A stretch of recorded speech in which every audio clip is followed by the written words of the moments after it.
Good day, everyone. I'm Jonalyn Son, and today I'm super excited to have you here. Excited to share a significant topic about implementing the designed curriculum as a change process. After listening this video, the desired learning outcome will be defined curriculum implementation, analyze what is change process in curriculum implementation, and lastly, explain the process of curriculum implementation. We hear teachers say, "Here goes again, another curricular change. We are already overloaded. Why do we have to do this?" This is a common voice that we hear from teachers and curriculum implementers. But, as we mentioned earlier, change is inevitable in curriculum development. To be relevant, we need to change. A change for the better, and it can be obviously seen through implementation. And now, let us define curriculum implementation.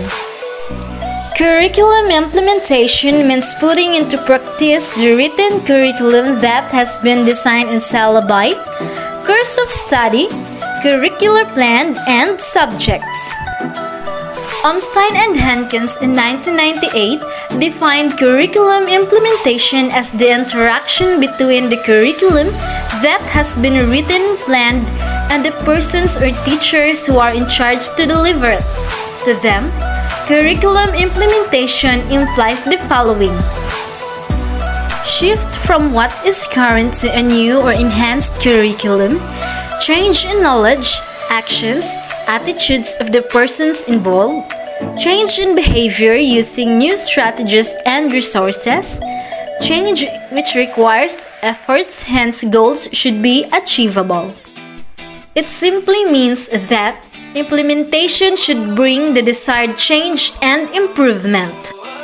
In the classroom context, curriculum implementation means teaching what has been written in the lesson plan.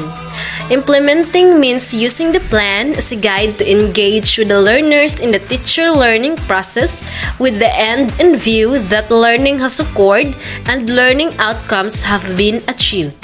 It involves the different strategies of teaching with the support instructional materials to go with the strategy. In a larger scale, curriculum implementation means putting the curriculum into operation with the different implementing agents. Curriculum implementation takes place in a class, a school, a district, a division, or the whole educational system. In higher education, curriculum implementation happens for the course, a degree program, the institution, or the whole higher education system. It requires time, money, personal interaction, personal contacts, and support. And now, let us move on to curriculum implementation as a change process. Kurt Lewin, 1951, the father of social psychology, explained the process of change. The model can be used to explain curriculum change and implementation. In the education landscape, there are always two forces that oppose each other. These are the driving force and the restraining force.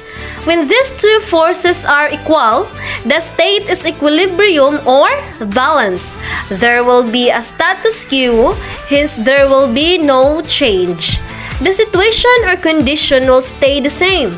However, when the driving force overpowers the restraining force, then change will occur. If the opposite happens, that is when the restraining force is stronger than the driving force, change is prevented. This is the idea of Kurt Lewin and his force field theory. And now let us proceed to categories of curriculum change. McNeil in 1990 categorized curriculum change as follows. 1. Substitution. The current curriculum will be replaced or substituted by a new one. Sometimes we call this a complete overhaul. For example, changing an old book to entirely new one, not merely a revision. 2. Alteration. In alteration, there is a minor change to the current or existing curriculum. For example, instead of using a graphing paper for mathematics teaching, this can be altered by using a graphing calculator. 3. Restructuring. Building a new structure would mean major change or modification in the school system, degree program, or educational system. Using an integrated curriculum for the whole school for K-12 requires the primary and secondary levels to work as a team. Another example is a curriculum that will be restructured when there is a significant involvement of parents in the child instead of leaving everything to the teacher.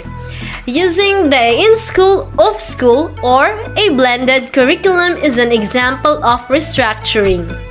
4. Perturbations. These are changes that are disruptive, but teachers have to adjust to them within a fairly short time. For example, if the principal changes the time schedule because there is a need to catch up with the national testing time, or the dean, the teacher has to shorten schedule to accommodate unplanned extracurricular activities. 5. Value orientation. To McNeil, this is a type of curriculum change. Perhaps this classification will respond to shift in the emphasis that the teacher provides which are not within the mission or vision of the school or vice versa. For example, when new teachers who are recruited in religious schools give emphasis on academics and forget the formation of values or faith, they need a curriculum value orientation.